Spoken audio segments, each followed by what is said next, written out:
So about a year ago, in the before times when life was marginally less awful than it is now, we got the release of Avengers Endgame to help dull the pain of our increasingly nightmarish hellscape world that we call home. And to go along with that, we also got a series of YouTube videos spearheaded by the great Nando V movies titled One Marvelous Scene, where YouTubers go over a specific scene in a Marvel film which just blew them away. Now, in the much darker times of 2020, Mr. Nando has put together a new series titled One X-Cellent Scene, which is basically the same premise as the Marvelous Scene thing, just, you know, with X-Men films. Or anything else related to the X-Men property. It could be the comics, it could be from TV shows, it could be anything. And what kind of self-respecting, monetizable YouTube channel wouldn't take the opportunity to jump on this bandwagon? Being honest, while I did grow up watching the films, the X-Men franchise never really held a particularly strong place in my heart. I never got into the comics, I was only ever really into the films, and even then, they weren't films that stood out all that much to me. For me, when the MCU came out, that kind of embodied the sort of thing I wanted to see from the X-Men franchise. But nonetheless, I still enjoyed the vast majority of X-Men for what they were. Even some of the worst ones had one or two cool moments.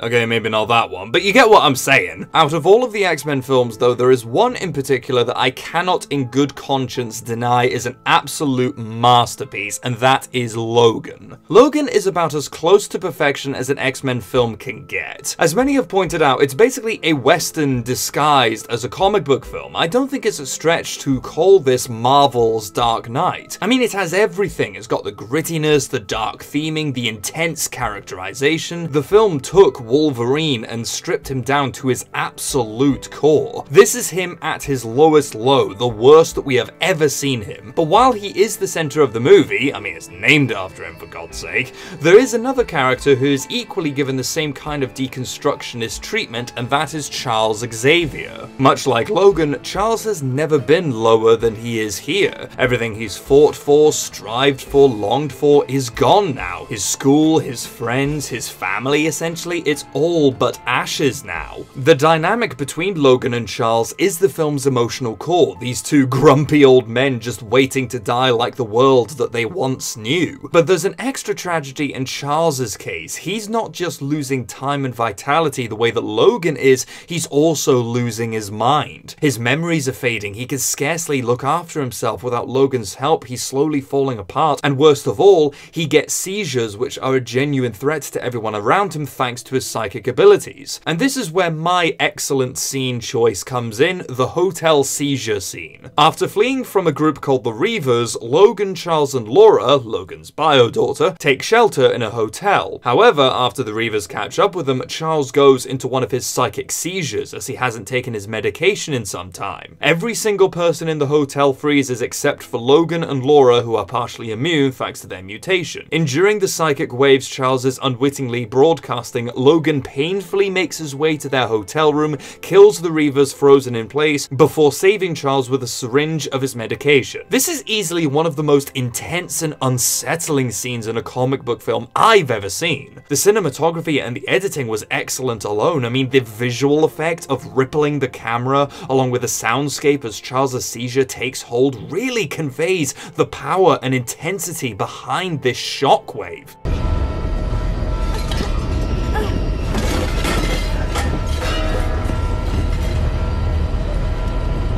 You feel overpowered as you are watching it. You see the members of the public frozen in place as they were just enjoying their day, the Reaver mercenaries helpless to defend themselves as Logan dispatches them on his way to save Charles. This scene puts you in the shoes of all of them, even the bad guys. You can practically hear them screaming out inside their own minds, trying to will their bodies to move. Without a line spoken, the film gets across the full extent of Charles's power and how dangerous he can be to others now that he is not in full control of his faculties. The tragic implication behind this scene is that this same psychic shockwave occurred at Xavier's manor, resulting in the deaths of the entire X-Men. This one scene gives context to all of Logan's pain and misery thus far. It all goes back to Charles. Before the first X-Men, Logan was a wanderer, a nomad. He didn't care for anyone else and no one cared for him. He was happy to just piss his life away beating up guys in the ring and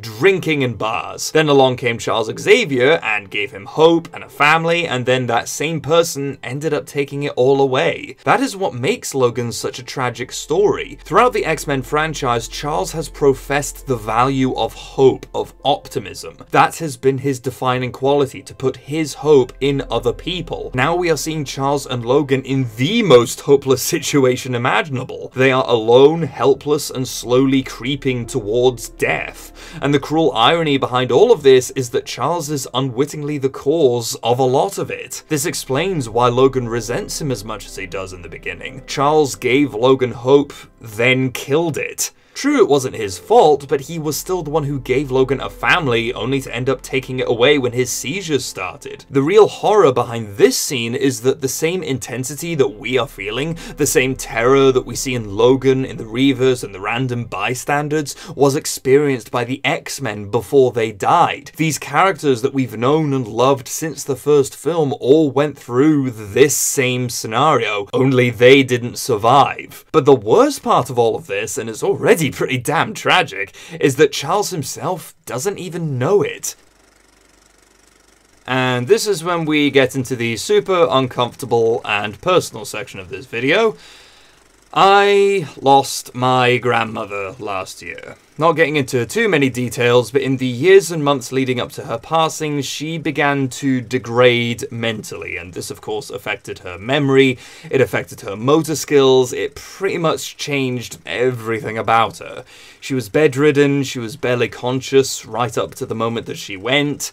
I hadn't properly spoken to her for a long time before she passed. We'd had something of a complicated relationship that I'm definitely not getting into here, but I did get the chance to see her one last time, but by that point she had degraded so much that there wasn't much evidence that she even knew I was in the room. So after seeing that, rewatching Logan in preparation for this video was kind of a different experience to when I watched it in the cinema in 2017. Watching Logan try his best to take care of Charles in his degrading state, even while knowing everything his condition has caused, was, well, tougher now, because I've known someone personally who has reached Charles' state in this film. And this is why this scene in particular got to me so much, simply because of what it implies. Seeing the damage time has wrought on Charles is bad enough, but seeing the damage that damage can and has caused to the people who love and care for him, that felt very real to me. It's something of a metaphor for the toll this kind of degradation can have, not just on the victim themselves, but on those around them. Charles's condition took everything from him: his family, his friends, his home, even his optimism. All he has left is Logan, and Logan's not exactly his strongest advocate, considering he was more than likely there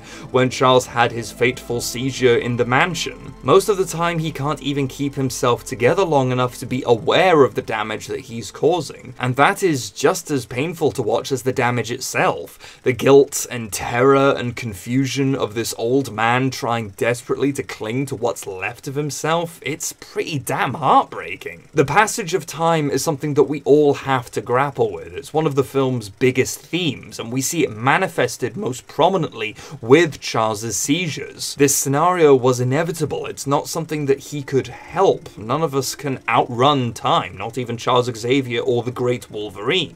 In the end, time catches up to all of us, and it can change us both for the better and the worst. But even then, we can't properly give in to it. Even after everything he's lost, Charles tries his best to help the people around him. Laura, the Munson family, anybody who needs help. Despite his pain, he still clings to that essential goodness, that one quality that made him the man he was, right up to his final dying breath.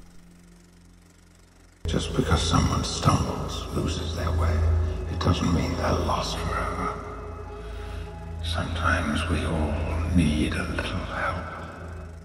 And as frightening as it may be, that pain will make you stronger. If you allow yourself to feel it, embrace it, it will make you more powerful than you ever imagined. It's the greatest gift we have, to bear their pain without breaking. And it's born from the most human part: hope.